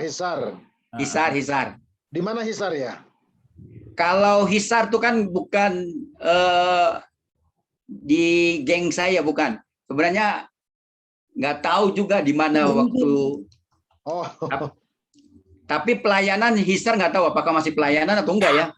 Yang sekarang tuh Sabar yang pelayanan. Ya saya Sabar. Siapa? Sabar Sirait Sabar yang Sirait. jadi gembala. di Jawa Tengah ya. Iya di Selawi. Selawi. Ya, Selawi. Ya, selainnya nggak tahu. Oh, banyak juga pendeta namanya Sabar ya. Oh banyak. Sabar. Yang ingat Pak Sintong aja wajahnya, nggak berubah. Sama seperti Yesus ya, Pak. Yesus. Sama seperti Yesus. Makin hebat nih Kennedy, dipakai Tuhan luar biasa. Anugerah Pak, anugerah Pak. Puji Tuhan. Thank you, Pak Kennedy. Thank you Pak. Terima kasih. Saya mau tanya untuk acara itu, Pak Sugeng bisa monitor ya, Pak Sugeng ya? Mumpung ada Pak Sintong nih. Monitor. Iya, Pak Sintong. Monitor kali ya. Kita punya rencana untuk bulan depan. Itu kita akan mengadakan tatap muka Ya. di Gedung Kenanga. Tanggal berapa ya, Meda ya? Kalau nggak salah, tanggal Yang minggu ketiga bulan depan. tanggal berapa? Tanggal 27 ya? Iya kali. Pokoknya minggu ketiga, Pak Sintong. Di bulan depan kita akan mengadakan acara tatap muka Hari Sabtu. hari Sabtu. Sabtu kan kalau tanggal ini kan 2, baru tanggal 9, tanggal 16, 16. Tanggal 23 Pak, 23. 23 berarti ya? 23 ya? 23. Tanggal Iya, 23. 23. Ya, Coba kan nanti ada- saya ini sampaikan nanti tanggal 23 ya. Iya. Ya itu kan untuk acara untuk apa? Melanjutkan acara yang tertunda. Harusnya Ya, kan ya. bulan kemarin gitu kan. Ya, Bulan ini harusnya. Jadi kita tukar waktunya untuk bulan depan gitu. ya, ya. Karena kita juga melihat kondisi dari pandemi ini kelihatannya sudah mengarah ke endemi gitu kan. Ya, betul. Dan pemerintah sudah membuka segala sesuatunya, dan pertemuan kita itu ya kita berdoa supaya dapat berjalan dengan lancar gitu. Ya, ya, Tanggal ya. 23 puasa gitu ya. Ya, puasa memang betul. Oh, tanggal 23 puasa ya? Mulai awal April sampai awal Mei puasa. Awal April sampai awal Mei ya. Oke. Ya. Berarti tapi kan kita makannya di dalam ya, nggak bermasalah dengan sekeliling kan? Kita fellowship-nya di dalam. Ya. Jadi minta tolong Sintong untuk coba mengkoordinasikan tempat gedung kenangannya gitu. Ya, boleh nanti coba saya ini lihat dulu. Saya tanya ya. Ya, tolong ditanya Pak. Ya. Ya, berharap bisa diizinkan. Ya. Dan kalaupun tidak diizinkan, tetap harus diizinkan gitu Pak. Oh ya, betul. Apalagi kita pakai nama Kennedy pasti ini kan deh. Ya jika memungkinkan kalau pakai ini Ya. bisa hadir juga ya kita Ya, sangat ya. senang gitu kan. Siap, siap Pak, Nah, siap. itu kan juga bagian daripada kita juga gitu. Iya. Pak Sugeng mungkin ada masukan gitu Pak Sugeng, ada apa yang mau disampaikan gitu? Ya, saya kira terima kasih ke atas pelayanannya sehingga kita bisa terberkati atas apa yang disampaikan oleh Pendeta Kennedy Ciotang. Ya, kiranya Tuhan memberkati keluarga dalam kehidupannya hari lepas hari. Ya, seperti apa yang tadi disampaikan bahwa rencana bulan depan mudah-mudahan akan banyak yang kita bisa bertemu, dan apalagi udah 2 tahun lebih, karena mungkin 30 tahun kali kita nggak pernah ketemu yang teman-teman yang lain. Mudah-mudahan kita juga dapat bersekutu bersama dan merajut tali persahabatan lagi gitu. Itu aja yang bisa saya sampaikan. Terima kasih banyak semuanya atas pelayanannya. Iya. Mungkin Mbak Heri ada yang ditambahkan? Atau Maida? Saya sudah oke, tinggal kita lakukan aja apa yang sudah direncanakan gitu. Maida bisa datang kan? Berapa pesan tiket Maida? Kenapa?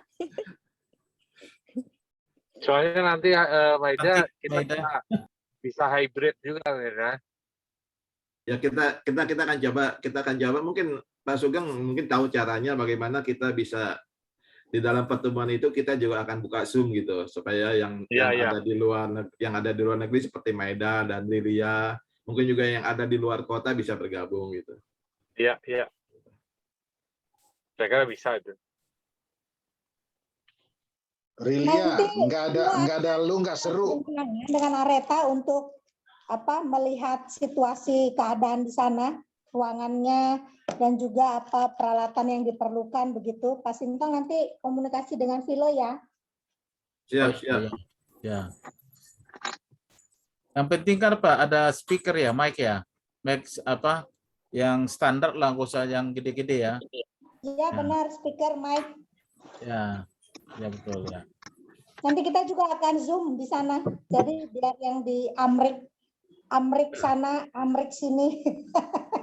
Tapi gini, kalau Zoom gini, kan ada memang kelihatannya dua pilihan. Satu kan di gedung di Koinonia lantai 1 gedung Kenanga, satu di gedung 54. Kalau Zoom kayaknya kalau di bawah itu agak susah sinyal. Saya nggak tahu operator apa yang gampang sinyal gitu kalau di Koinonia. Mungkin kalau di gedung 54 kemungkinan sih sinyal bagus kalau memang hybrid ya. Gimana, terserah. Nah, itu dibicarakan dengan Vilo aja. Ya. Karena Vilo nanti yang akan survei tempat dan segala sesuatunya begitu. Oh ya, oke. Nanti Vilo survei ya. Oke. Oke. Kemarin itu kan dia udah mau survei, tapi karena nggak jadi ya dia nggak jadi survei. Cuman namanya kalau diperlukan antigen, kita akan antigen untuk setiap yang hadir begitu. Mungkin nggak usah antigen kali. Nggak usah ya? Nggak usah. Oke. Sip. Oke. Nah, di sana Kenapa nggak usah antigen? Sintong? Karena memang selama ini pun memang acara apapun nggak pernah diantigen sih. Terus keadaan sekarang kan sudah mulai mereda, dan biasanya kalau pemerintah saja mengizinkan tanpa antigen di bandara hanya dengan syarat booster atau vaksin keberapa ya gitu. Tapi terserah kalau mau antigen sendiri, tapi kan yang saya tahu sih kalau antigen nggak apa-apa, tapi terserah aja. Tapi memang sekarang kan levelnya udah 2, jadi biasanya sih di gereja-gereja udah mulai juga tanpa antigen, hanya dibatasi jumlah orangnya. Oh ya, betul. Direncanakan bulan depan itu Di satu malah, bukan kedua malah. Nah, jadi kalau udah satu itu udah terbuka semua itu. Ya, level 1 ya. Level 1. Itu. Aku sih lebih setuju ada antigen karena nanti kan kalau mau makan kan mau nggak mau buka masker kan. Ya. Nah, jadi nanti aja. Terserah kita bicarakan lagi lah itu. Boleh. Tapi nanti lihat keadaan aja nanti.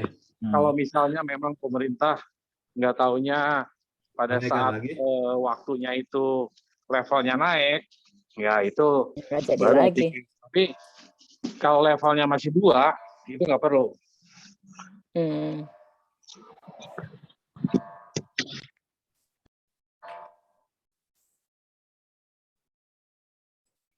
Ada lagi? Rencananya memang kalau kita adakan antigen, akan beli yang paket, jadi untuk lebih amannya aja sih sebenarnya. Ya kita lihat keadaannya aja ke. Untuk nyolok-nyoloknya. Nggak pakai yang kayak Heri bilang aja, yang ludah. Saliva itu. Ya. Oh ya, bisa. Ya. Betul. Jadi nggak colok-colok ya. Iya. Jadi bisa sendiri kan. Kalau bisa kalau memangnya kita tidak usah pakai antigen gitu. Ya, di Gedung Kenanga ada alat itu nggak, scanner gitu nggak? Apa, Sintong? Ada, cek susi ada. Mendingan kita ya kalau memangnya itu kan, kalau kita misalnya banyak kan itu butuh biaya gitu kan. Ya yang tidak sedikit juga gitu. Kalau memangnya ada scanner gitu, lebih baik pakai scanner. Kita bikin peraturan kalau belum di minimum 2 ya mending tidak usah gabung gitu kan. Gitu. Karena itu kalau udah 2 atau booster ya silakan gitu, bebas aja gitu. Tapi ya tentunya kita lihat keadaan nantilah. Kita lihat keadaan nanti karena ini masih 1 bulan ke depan kan. Ya. 1 bulan ke depan kita tidak tahu. Yang dikhawatirkan kan ada yang namanya Sun Omicron gitu kan, bahaya sih. Kalau bapaknya aja nggak berbahaya, apalagi anaknya gitu kan. Bapaknya aja nggak punya dampak apa-apa gitu kan. Selain kalau dia Sunnya Delta, nah baru kita takut gitu kan. Sun Delta gitu kan. Kalau Sun Omicron nggak perlu takut lah.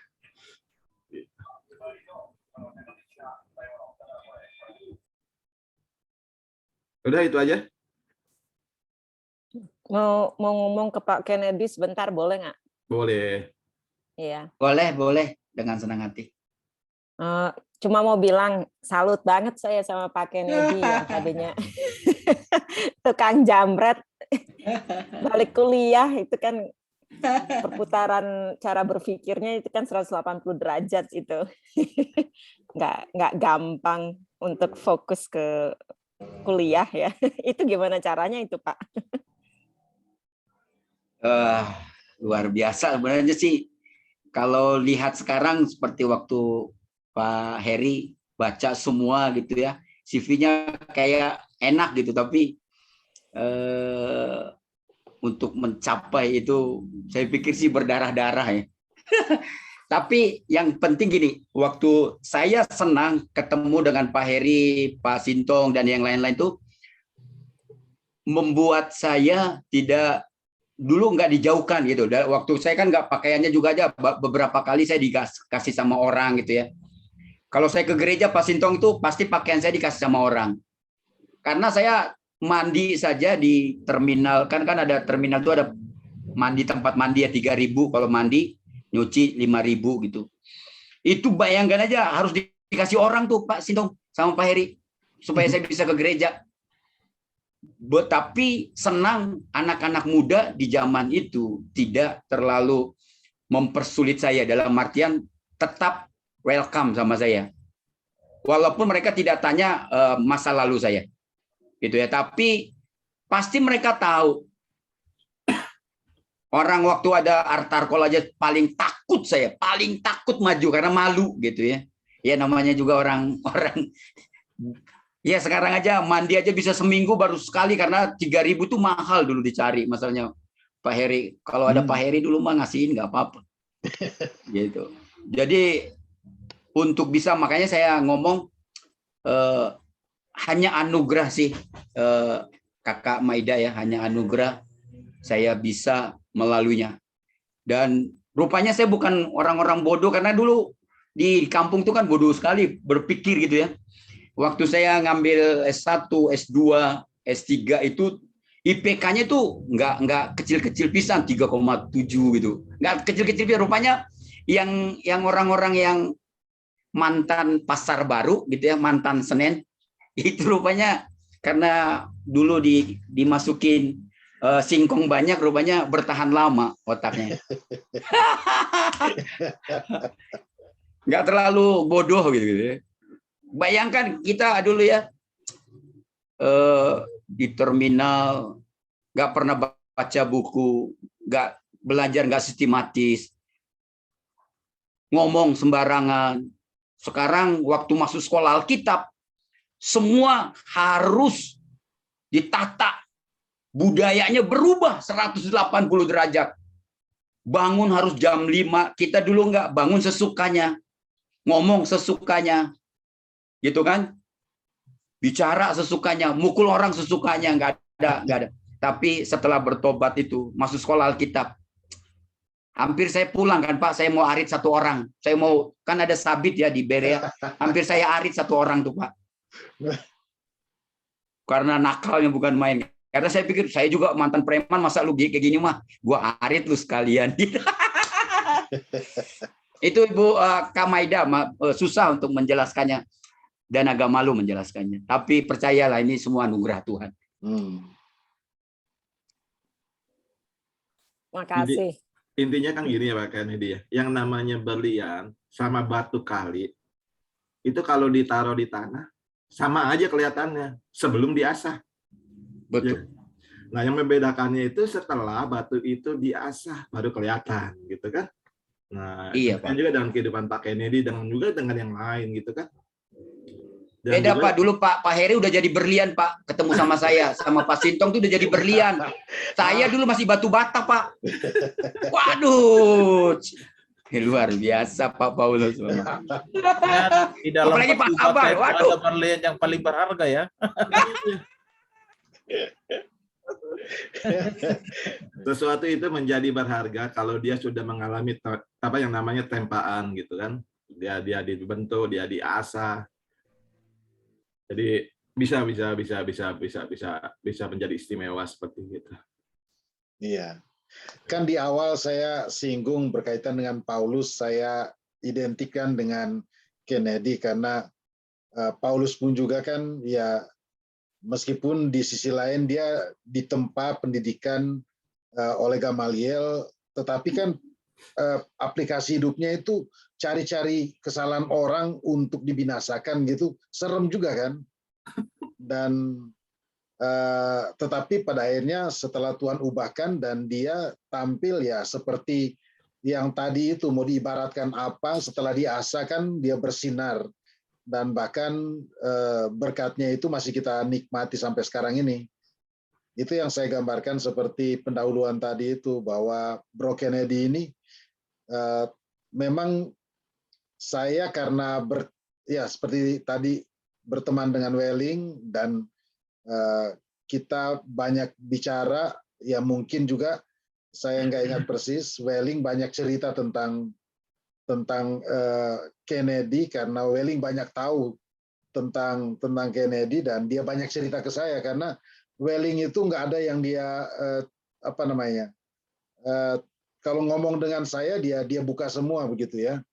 Jadi saya banyak dapat informasi, banyak tahu. Makanya saya bilang tadi bahwa berani menggambarkan yang saya tahu itu, Kennedy dulu itu seperti itu. Makanya saya bilang saya bangga karena lihat Kennedy sekarang ini dengan karyanya yang begitu luar biasa, dengan pelayanan yang dipercayakan oleh Tuhan yang ya secara manusia buat pribadi saya membanggakan. Ya saya senang gitu bisa tahu Kennedy. Makanya saya juga singgung seperti tadi Maida, tahu nggak Mas atau ingat Kennedy nggak? Rupanya miss ya. Paulus sendiri. Jujur aku juga miss loh dengan Kennedy. Oh, itu dia makanya. Nah, karena tadi disinggung-singgung suka tidur di B7 ya, kita ya banyak tidur di tempat yang sama meskipun di ruang berbeda gitu. Ya dengan Sintong juga. Sintong lebih senior dari Kennedy, jadi ya kita banyak tahu lah. Nah, kalau dengan Sabar meskipun ada jarak kita dengan Sabar gitu, karena dia senior, dia dengan Oldie. Mereka selesai dari sekolah Alkitab, saya baru masuk, jadi nggak ada biasanya kan kalau kita sempat ketemu di sekolah Alkitab ada interaksi di sana, jadi ada keakraban yang lebih itu. Tapi dengan saya lebih itu dengan Sintong dengan itu daripada dengan Sabar sebenarnya. Kalau misalnya bicara keakraban kita gitu. Ya, jadi seperti Maida bilang betul, kita bangga dengan Kennedy dan ya, apalagi kita diberkati di dalam pertemuan ini dari apa yang diseberangkan itu luar biasa dan dalam sekali apa yang diseberangkan tadi. Itu sangat memberkati buat saya pribadi. Mewakili teman-teman, saya pikir kita mendapatkan hal yang sama.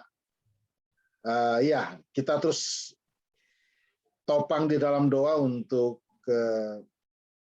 kita bisa terus maju sama-sama. Ya, kita dipanggil oleh Tuhan boleh menjadi satu keluarga meskipun di dalam segmentasi yang berbeda-beda di dalam setiap pelayanan-pelayanan kita, tetapi kita dengar berita dari Kennedy, dari Maida, dari teman-teman yang lain, kita ikut senang, bangga, bersyukur gitu.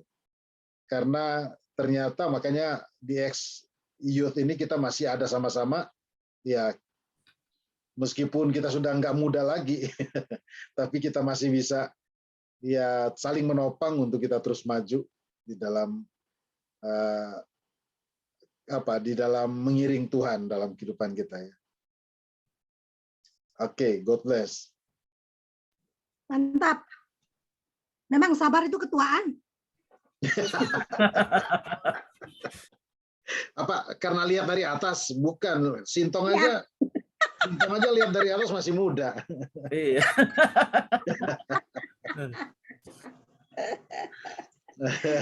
Mau tanya lagi ke Pak Kennedy. Waktu itu yang ngajak Pak Kennedy memperkenalkan CWS itu dan ngajak ke CWS siapa? Ini Bu, ada satu sebenarnya orang Batak juga, lupa saya. Lupa yang ngajak itu, dia ngomong, daripada lu di situ tuh kayak nggak ada berarti tunggang langgung, artinya duduk-duduk, nggak punya apa-apa, yuk gua ajak lu ke gereja gua gitu. Waktu itu dia ngomong, saya ngomong, kamu nggak ngerti ya, lihat aja pakaian kayak gini mau kalau lu ajak ke gereja, lu aja deh orang-orang yang masuk surga gitu kan, lu aja deh yang pergi, kita orang gereja kita nih mah Tuhan sudah lupakan kita gitu. Tapi dia ngotot dia ngomong, udah gue pinjamin lu baju gue gitu, gue pinjamin lu baju gue pakai, tapi pulangin ya gitu. Ya udah. Udah dipulangin belum? Dipulangin, dikembalikan. Setelah itu saya udah nggak ketemu lagi sama beliau. Wow. Nggak ketemu lagi sama beliau. Saya ketemu sama Pak Sarung Pahit siapa ya? Pak Heri. Sarung Pahit. Joko ya? Joyo. Dulu saya hampir pelayanan sama beliau yang narkoba ya. Betul. Ya, dulu hampir pelayanan, tapi Welling Pak Welling tuh coba ngomong, udah ikut gua aja gitu, daripada lu pengangguran gitu, yang penting pulang dari gua pasti gua kasihin, gua sangguin lu ongkos pulang. Karena dulu saya kan di Pulau Gadung naik P52 sekitar 1.000 kalau nggak salah, P52 itu 1.000 atau 500 gitu. Udah gua sangguin, gua kasih makan lu. Ya udah deh, bagus nih. Daripada cari makan susah-susah harus menggal orang lain gitu kan untuk makan siang. Udahlah, gue ikut. Jadi ikut. Tapi hebatnya saya angkat topi sama Pak Pendeta Welling nih. Saya kan masih merokok. Saya mau pergi kemanapun masih ada minum sedikit kayak anggur orang tua gitu. Tapi tidak pernah ngomong, lu merokok ya, lu mabok ya, nggak pernah gitu.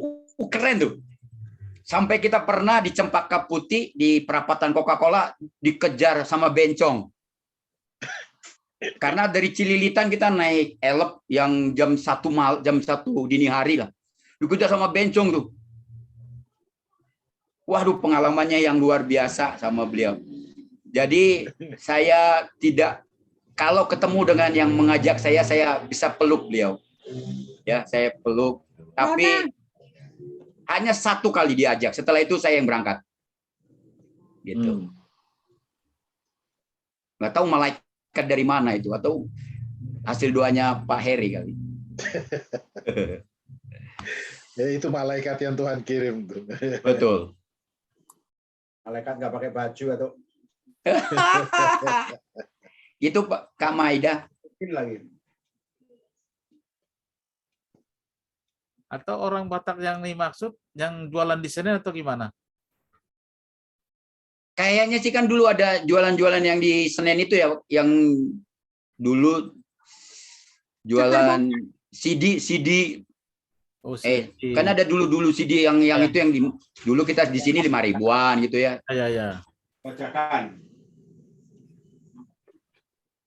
Pak Kennedy, ketutup itu, ke-mute. Orang baik kayaknya sih nggak terlalu, pakaiannya masih putih. Ingat ada putih, rapi, nggak seperti saya. Tapi dia ngomong, daripada lu di sini, ayo gua ajakin ke gereja gue gitu. Yang sewes banyak malaikat. Iya, betul. Memang ada yang saya tahu sih orang di Senen, memang ada 2, 1 rambut gultom, 1 Pak Raja Guguk. Raja Guguk kan lebih kurus orangnya. 1 kalau rambut itu masih jualan. Nanti deh saya tanya-tanya dia cerita, mungkin dia masih ingat kali. Siapa tahu. Boleh Pak. Siapa tahu, benar ya. Udah nggak ketemu lagi Pak Kennedy. Ya nggak ketemu lagi ya di Senen. Pasti udah pindah jangan-jangan ya. Tapi Pak ada kesaksian saya yang membuat saya bahwa ini memang panggilan yang dari Tuhan ya. Kan waktu saya mau ada 1, kalau nggak saya lupa orang bule yang khotbah di jam 8 gitu. Orang bule ini khotbah jam 8. Kalau saya nggak salah 4 kali pertemuan, baru 4 kali ibadah saya di situ. Kan biasanya ibadah pertama itu kalau yang baru kan dikasih itu ya, untuk formulir apa aja lah, ada pena, ada macam-macam ya. Itu saya senang bawa pulang tuh. Hampir 1 tahun saya simpan. Gitu ya, karena saking anggap tuh sesuatu yang sangat berharga, belum pernah gitu diperlakukan. Dia ngomong gini nih, saya lupa dia ngomong gini. Kamu kalau tidak bertobat ini akhir dari hidupmu. Kan itu dulu hampir 1.000 lebih kan di ibadah pertama itu full kan dari depan sampai belakang tuh kan dibuka tuh dulu ya Pak Sintong ya. 1.500 itu 1.500. Itu full. Saya di belakang Pak tuh. Full. Jadi waktu itu dia ngomong tuh, kalau saya nggak tahu itu buat saya atau siapa, tapi waktu itu rame dia ngomong, kamu kalau nggak bertobat, ini waktumu terakhir gitu. Mengapa saya tahu? Sudah tahu waktu saya pulang semester berapa? Semester 5, saya pulang ke pangkalan di Gang Bangau itu, udah 2 geng saya itu udah mati. 1 ditembak karena narkoba, pengedar ya. 1 gila.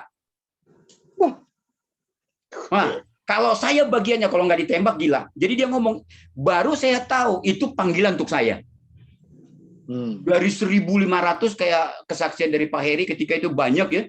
Dia ngomong, kalau lu nggak datang, kalau nggak bertobat, terakhir buat lu. Gitu. Itu tahun berapa kira-kira? Saya kan mulai di situ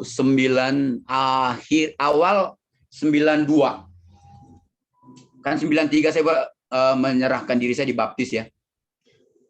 93 sampai 95 saya ikut Welling. Gitu. 92. Itu bule dah Pak, agak bule. Ketika itu Pastor Suwandoko yang penerjemah. Pastor Suwandoko penerjemah. Saya lupa, saya enggak, karena saya kan baru keempat ya. Kalau tahun-tahun itu kemungkinan besar Terry Townsend. Oh iya, Terry Townsend ya. Iya, bisa jadi. Tapi orang bule aja. Saya nggak tahu. Karena kan saya nggak tahu Amerika, tapi dari dia ngomong tuh pasti saya berpikir tuh orang bule, orang namanya juga saya orang kampung ya, jadi nggak orang bule. Dia ngomong tuh terakhir tuh. Saya juga bule. Itu menggelegar di telinga dan di hati saya. Gitu.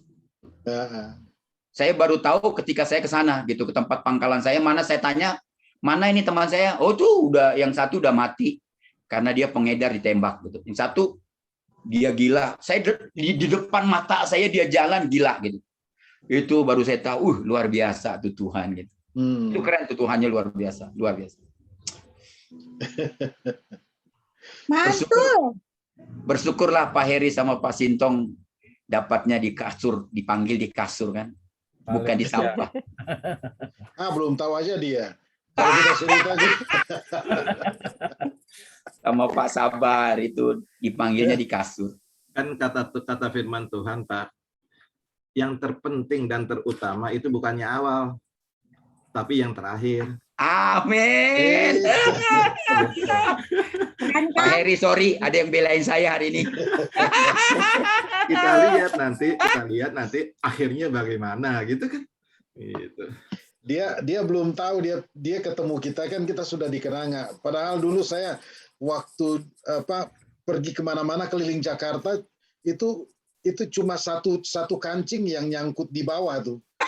Selebihnya saya duduk di bis atau di ini, orang terima mau minta duit di depan saya pelototin, justru dia lewat semua. Rambut saya masih lumayan. Iya, dia takut sama Pak Heri karena dulu Pak Heri kan ada buka rahasia gitu nih ya. Ada jempol buka baju takut. Dia pancing-pancing kalau kita cerita semua. Iya. Ya, gitulah ceritanya. Ya, beda-beda kesaksiannya, betul. Iya. Simpel aja. Kalau saya sih dulu sebenarnya ya minum sih minum, bukan air putih ya. Dan juga saya memang kalau dulu paling enggak paling ini terlibat perjudian lah, ya, perjudian, dan disitulah saya istilahnya ditangkap Tuhan lah bilang. Nah, di situ, itulah singkatnya. Iya, sedikit manis dia daripada sebenarnya si Sabar itu juga Sabar Sirait itu dia punya cerita kelam juga. Iya. Dia cerita ke saya, dia punya geng juga, dia bagian copet tuh dia. Iya, dia di Trisakti, Pak, di Trisakti bagiannya. Iya, di Senen sempat juga dia. Iya. Ya. Pasar Baru masuk di sungai. Pasar Baru katanya Sabar. Pasar Baru lompat ke sungai di ketahuan nyolong.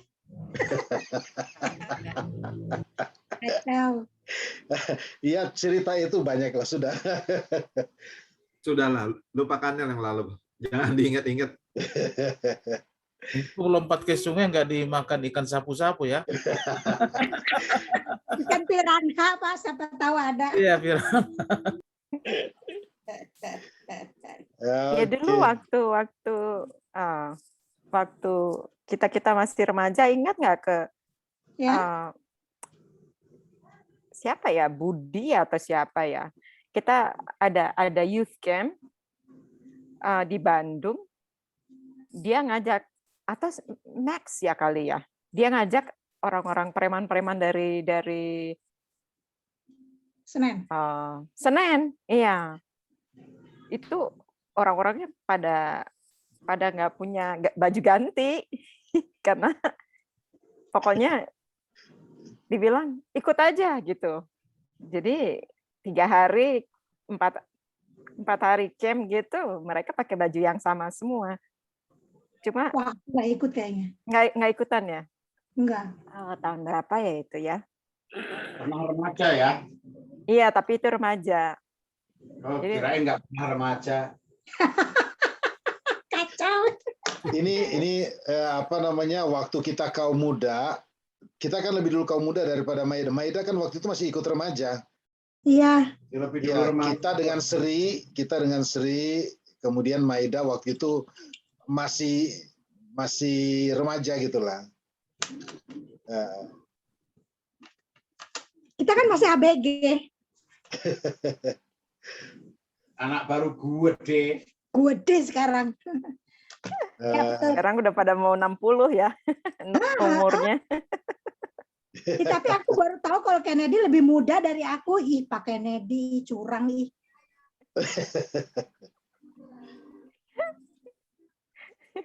Sama Kira Pak aku Kennedy yang juga paling nggak beda muda. jauh ke sama gue ke. Iya. Hah? Kennedy juga usianya nggak usah. Pak Kennedy usianya nggak beda jauh sama gue. Iya. Lu pikir gue nggak tahu si Lili lahir tahun berapa. Pokoknya nggak melewati tangan lah. Pak Sinta, Kalau dilihat dari Makau ya. Iya, Lus. kurang dengan Pak Kalau Kennedy. dilihat dari Makau. Iya. Paulus tuh masih muda itu. Masih muda. Baru kepala 4. Enggak lah, nggak kepala 4 lah. 4+ dong. Oke. Aduh, udah 10:30. Antuk aku. Iya. Ya udahlah. Oke deh. Semuanya Tuhan berkati. Terima kasih. Terima kasih Pak Thank you Kennedy. semua. Terima kasih. Tuhan memberkati. Shalom. Thank you. Shalom. Sampai ketemu lagi Pak Sugeng. Udah sampai rumah apa belum? Udah nyampe. Pak Sugeng. God bless ya. Yuk, Pak. tutup ya. Tuhan memberkati. Shalom. Tuhan berkati. Bye. Ya, terima kasih. Bye. Oke. Hai.